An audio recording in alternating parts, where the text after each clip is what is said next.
Everyone, I'm wearing my Golden State Warriors shirt that I got thanks to First Take here on ESPN, and making a comment that if you're a returning viewer who saw this title and said, my goodness, then he's going to talk about the Mark Jackson thing again, you're kind of right, okay? But the Warriors are down 1-2 against the Cleveland Cavaliers. I personally am not panicking, but the fact of the matter is, just reading the media tea leaves, social media, and given the fact that Steve Kerr, the name and the term, was as high as number 2 on Twitter worldwide trends, I have to say that Steve Kerr is as much battling the living ghost of Mark Jackson as he is Dave Blatt and the Cleveland Cavaliers. Remember, a year ago, just under a year ago, the Warriors controversially fired Mark Jackson. Mark Jackson had taken the Warriors to 2 consecutive playoffs.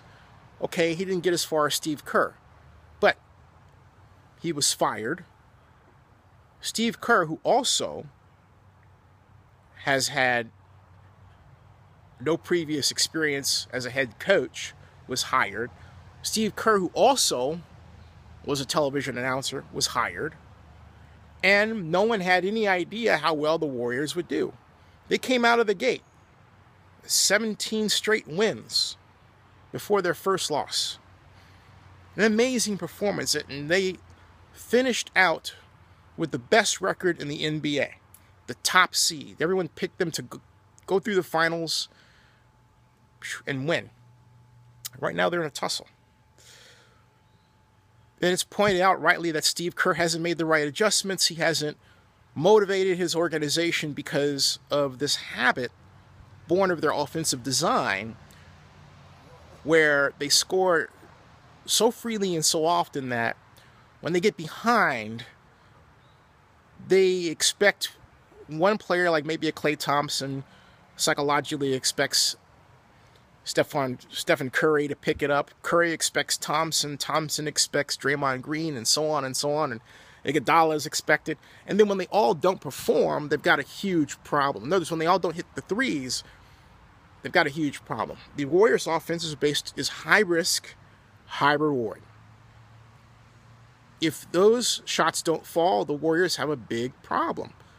And so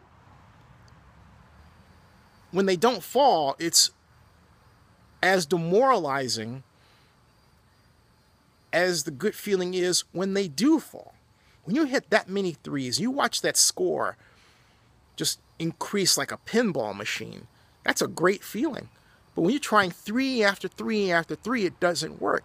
And if you don't have anything else to go to, you're in complete trouble. And so now you've got all that going on while Mark Jackson is not only watching in the building, he is an announcer. And you have all that going on as Steve Kerr and the Warriors, while Mark Jackson and Warrior fans and basketball observers still remember the comments that Joe Lacob made that were horrible toward Mark Jackson after he was fired. Like, for example, he didn't get along with anybody in the building. Not even Steph Curry wanted him, to which, not even Stephen Curry wanted him, to which Stephen Curry said that wasn't true. A lot of awful comments that eventually Lacob apologized for, but his one apology doesn't outweigh the number of times that Joe Lacob took an opportunity to take a shot at Mark Jackson after he was fired. And I'll say what others don't say on media.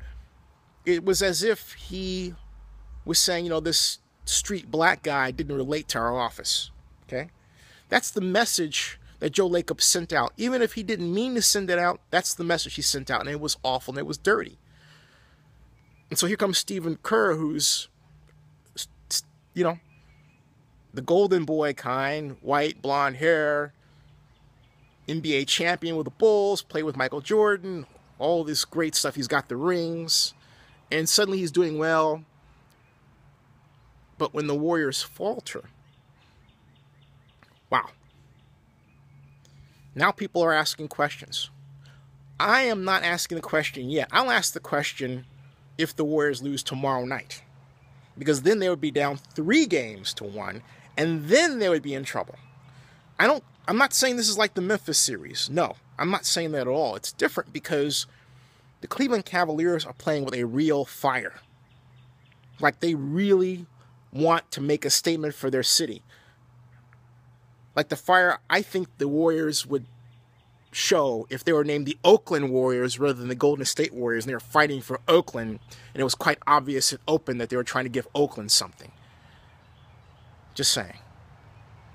So, Steve Kerr's got to battle with all this. And the path is laid out before him. He's got to win the finals. If he goes and doesn't win, then all of these comments that were made about Mark Jackson will come back to haunt the Warriors and Steve Kerr, even though Steve Kerr had nothing to do with them. Nothing. Absolutely nothing. That's just how it lays out.